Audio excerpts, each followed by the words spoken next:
So, it finally happened. The DJI Osmo Mobile 8 is out in the wild. Yeah, real photos.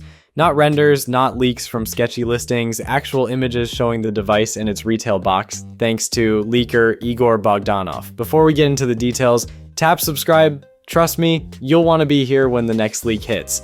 Now back to the OM8. First thing you'll notice, it's gone full black this time. No beige or light gray like we saw on the Osmo Mobile 7 or the more affordable SE version. It's a clean, professional look that feels more premium right off the bat. And yes, it still comes with the built-in extension rod, a tripod, and a USB-C port for charging your phone, so everything you need for quick setups is right there.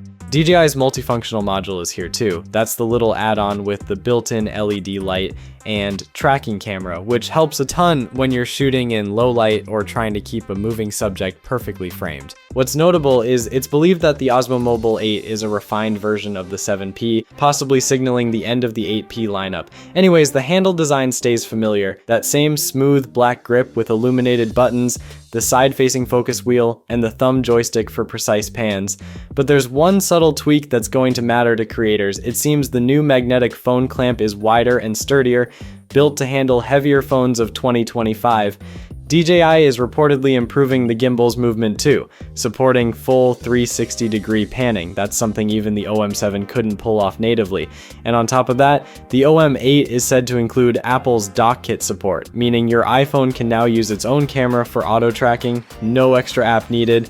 Combine that with DJI's native tracking from the Mimo app, and it sounds like creators are getting the best of both worlds. Now, if you already own something like the OM7 or OM7P, and you're only using it for simple mobile vlogging or stabilization, you might want to hold off unless the OM8 brings major upgrades in LiDAR tracking, battery life, or responsiveness. If it's mostly a reworked 7P, this could be more of an incremental update than a full leap forward, but either way, stock is apparently ready and waiting for the official launch, which is rumored to happen around November, and with the Osmo Action 6 possibly dropping before that, it looks like DJI's next few months are going to be packed. Would you upgrade to the Osmo Mobile 8 if it's just a refined version of the 7P, or would you wait for a more significant redesign? Let me know in the comments. Thanks for watching. Peace.